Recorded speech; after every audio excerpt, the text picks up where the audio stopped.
say, I'm gonna tell y'all right now, kiss my ass, okay? But that one, and they could do.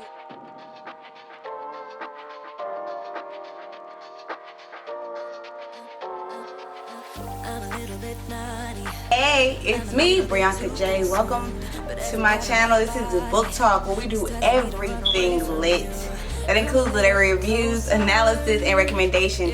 If you're new to my channel but you like what you hear or you like my face, you can go ahead and subscribe below. I swear it'll be worth the time. If you've been here before, what's the deal? What do you do? Today we are back on track. We're actually discussing The Water Dancer by Ta-Nehisi Coates. If you don't know who he is, either you're living under a rock or you're really not really watching my channel, because how many reviews do I have about Between the World and Me? So same writer. He also wrote 8 Years a Slave. He wrote that really crazy paper in the Atlantic about why African Americans need reparations. I believe he was just on a very high profile decision made in North Carolina where they were allowed people to have reparations. And so, you know, Ta-Nehisi Coates is just, you know, a social activist doing his thing. Whatever, not to toot his horn, totally tooting his horn. He's amazing. And then this book is amazing. It came out in 2019. It's his first fiction as of yet, and it is about a little, well, not even a little guy, a man named Hiram, who is a half black, half white man during slavery who has magical powers. If that didn't get your attention, I don't know what will. Magic? Come on, magic, history, black people, cool covers. Ta-Nehisi Coates, you should have already bought the book. I don't even know why you're still listening to me at this point. I've given you everything you need. But we'll go on. So it's asking me what I like best about this book. What I like best about this book, and this may be a spoiler, I'm sorry, but the way Ta-Nehisi Coates dealt with women. Now, if you're a part of this channel, you guys know that my favorite book ever is Invisible Man. But his tragic flaw in the book was how he looked at women, how he viewed women, how they were objectified and sexualized, and never really given a personality beyond that. The ass question, as Ellison called it. In this book, that doesn't happen. In this book, Ta-Nehisi Coates gave such care to the issues of women, to the thoughts of women, not only, and then he even made that distinction between white women's issues and African American women's issues, and issues that hold us here and issues that free us. And I appreciated it so much. I get so sick of reading books where women are treated like objects. It is so disgusting. And so I enjoy that so much. Literally, if Ta-Nehisi Coates in some random freaking alternative world, if you're watching this, thank you. Okay, so what did I like least about the book? Ooh. I didn't like Corinne Quinn. I didn't like that she was in the book. I didn't like that she was given. I mean, I saw how Ta-Nehisi Coates tried to downplay her and complicate her as a human, but I just feel like a lot of that historical fiction lets white women off the hook of slavery. Like, instead of portraying them like, hey, you had an equal handedness. If you read Our Nig, she talks about her mistress, and it's a gothic fiction, but it's actually the woman's true story. And she talks about the mistress, and the mistress is actually meaner than the master, like, because they get jealous and they get nasty. And so it was interesting how Corinne Quinn was positioned as a hero. I mean, of course, that was her character. She wasn't meant to be anything but a hero, but I just thought that her heroism was I didn't appreciate her. I couldn't appreciate her like some people could. So that's neither here nor there. I didn't appreciate her. We'll keep going. What other books did this remind you of? Again, this book reminded me a little bit of Invisible Man, except it goes further back than he started. It also reminded me of Conjure Women a little bit, how they dealt with women's issues. It reminded me of a lot of historical fiction I read that really captivates that time of slavery, especially the ones in which they really try to like get it right and do the research and this high caliber of writing. He was right up there with the greats. I swear he was right up there with the greats. Truly was. Which character did I like in the book best? I enjoyed Thena. I enjoyed Hiram, of course. I enjoyed Sophia. Did I only like the girls now that I think about it? Damn. No, I really liked Hiram though. And he was like the major character. He was my favorite, of course. But then it was Thena, it was Sophia, and just kind of the people that like gave it to him straight. Micaiah Bland was a great one too. So if they were making this book into a movie, who would you cast? Oh my God! If they made this book into a movie, I would cast. So Hiram. Oh. Okay, older Hiram, I would give to Mekhi Phifer. Cause I like Mekhi Phifer. Younger Hiram. So okay, so I got Mekhi Phifer playing older Hiram. No. I got Michael Ealy playing Hiram. I got them ages is jacked up, huh? I can't think of anybody, but what about Sean? What about Sean Combs, like his son? Sean Combs' son, so young P. Diddy with Ryan, and then he's darker skinned. Ew, I don't know, guys. I would need some light-skinned cat to play Hiram, right? Because he's half black, half white. And then I got the Ryan Destiny, is that her name? I think she's gonna play. She'll be my Sophia, and Thena will be like someone like Angela Bassett or somebody like that, or maybe like Octavia Spencer would be a good person to play her, or Viola Davis, somebody like that, somebody with some thespian, that can shoot them facial expressions. Because Thena was shooting them facial expressions, baby. She ain't have to say much to get her point across. Okay, so share a favorite quote from the book. Why did this quote stand out? Okay, I highlighted a lot of quotes. I like the one he said, to forgive is irrelevant, but to forget is to die. And I think that is so interesting, because one thing I think about slavery that they talk about all the time is like, let it go, leave the past where it is. And yeah, okay, whatever, but like, you can forgive the wrongs of the world, right? You are free to forgive. Some people say you heal when you forgive. Baby, I can hold a grudge, I'm gonna be fine. But if you feel like you need to forgive to get your shit done, alright, you forgive. But what's important is never to forget. The last thing you want to do is be fraternizing with the enemy, being unaware of your history, because when you are unaware and you forget the things that have happened, these patterns tend to come back and bite us in the ass. So I do love the quote, to forgive is irrelevant, but to forget is to die. Everybody gets forgiven. Everybody in my life, everybody gets forgiven. That's why it's relevant to me, because everybody gets forgiven. But because of who I am, it's better that I just don't deal with you, because I'm a natural giver and I will forget the betrayal we suffered. So I forgive you and then I push your ass away. You get away from me. I don't remember what you did, but I remember how it made me feel, and that's why I don't fuck with you. So if anybody watching this and you already know why, that's why. That was so shady. Let's see. What feelings did this book evoke for you? So at first I was confused as hell. I was confused.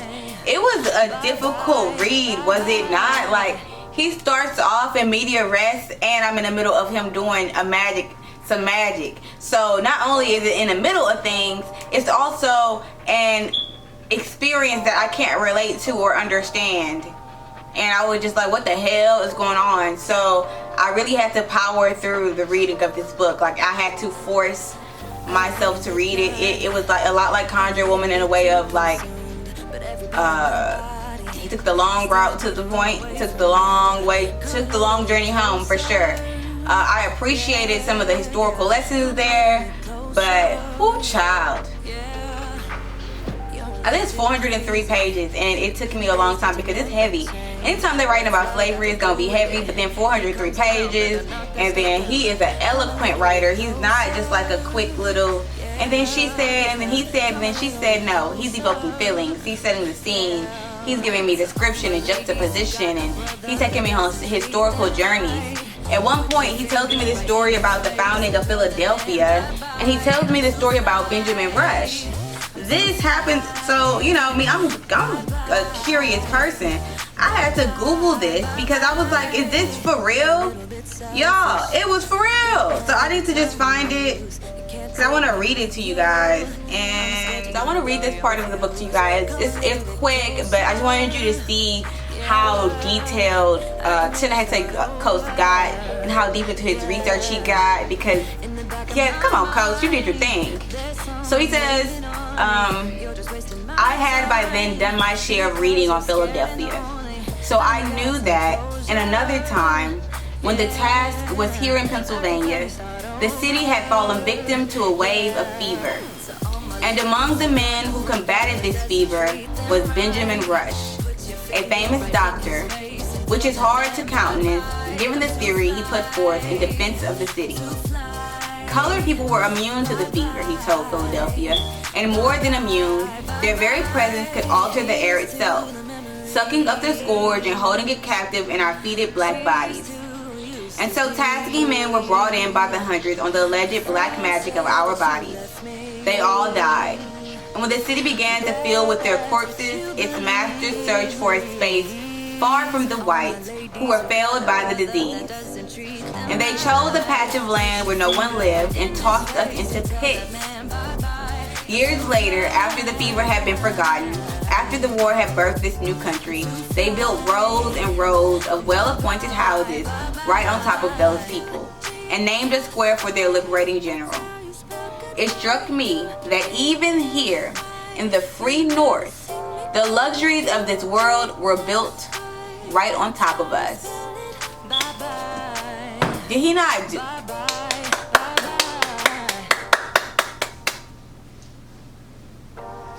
Did he not do his damn thing? Did he not do the damn thing? Like, what else could he give you? Like, baby, he hit it. He was hitting it, and he hit like that all through the book. So, Coates, you may not get your Pulitzer today, you know what I'm saying? But I see it coming for you. I'm just so proud of what you're doing. Keep it going. You're doing it. You're doing it. Okay? And you're doing it eloquently and sophisticatedly. You're making points. You're bringing us home. And you know, ain't no trophies for that. But I see you. Real recognize real. Okay, ask me what do I think of the book's length. If it's too long, would you cut it? If too short, what would you add? It's long as hell. It's long as hell, but I do believe that he tried, for brevity's sake, to bring it to a place of like, this is all I can give you, let me stop here. But I could totally see how it got so long, and I could imagine him going crazy as he cut and edited and added and decided what could he share, what couldn't he, because there was so much more to tell, I know. But what a great story. What a great story. He picked on all the right strings to unravel to get to his end clause, and I appreciate it. What song does this book make you think of? Create a book group playlist. Oh God. Freedom. Freedom, freedom, I can't move. Freedom, cut me loose. I'm gonna tell y'all right now, kiss my ass, okay? But that one, and they could do wade in the water, wade in the water, children, wade in the water. You can play that one. They can play talk to me. I ask you for your guidance, especially today, when the world seems so cloudy. Lord, guide me until I'm sure I open up my eyes. You got it. Those 3 songs, that's me. That's enough of me singing. And honestly, we're gonna leave it right there. If you guys want to check out this book, I highly recommend it if you have the time and the patience to do historical fiction. If you are a person that just do not feel historical fiction, it's probably not for you. It's probably not a good starter book. But if you like historical fiction, if you like a literary fiction, if you are trained in a little bit longer works, you could probably read this. If you've read Harry Potter, it's no longer than Harry Potter, but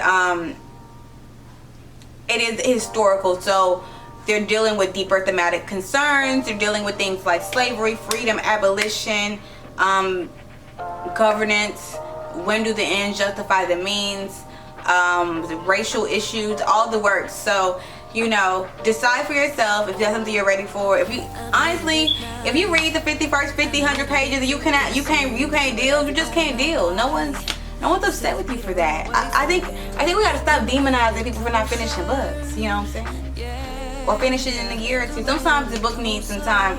We need some time with the book, and the book needs some time with us. You know. Anyway, it's been real. Thank y'all for sitting and cackling and gossiping about books with me. It's one of my favorite things to do. So if you made it to the end of this video, leave me a little heart emoji. Oh, no. Leave me the wave emoji to represent the water dancer. So if you make it to the end of this video, leave the wave emoji. And yeah. Thanks for watching. We'll talk about Ta-Nehisi Coates, the water dancer, and I will see you guys next time. Don't forget to hit the like button. Don't forget to hit the dislike button if you didn't like it. I mean, that hurts my feelings, but it's okay. And don't forget to hit subscribe and join the family. It's been real. I'll catch you next time. Come a little bit closer. Yeah, I can really start over. Yeah, in the back of my mind, there's someone waiting on me. You're just wasting my time because you're scared and lonely. Finally got some closure. Yeah, I can finally start over. Yeah, so all my ladies who got a brother that doesn't treat them right, put your finger right in his face and tell that man bye-bye. I'm too fly, I'm too fly. Bye-bye, bye-bye, bye-bye. Here's to the memories. Cheers to who used to be. Your friend said that you left me. I'm glad that's what you believe. So all my ladies who got a brother that doesn't treat them right, put your finger right in his face and tell that man bye-bye. I'm too fly. I'm too fly.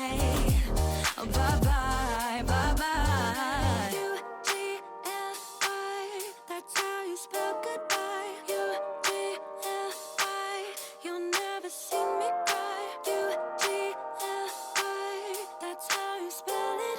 Bye-bye, bye-bye.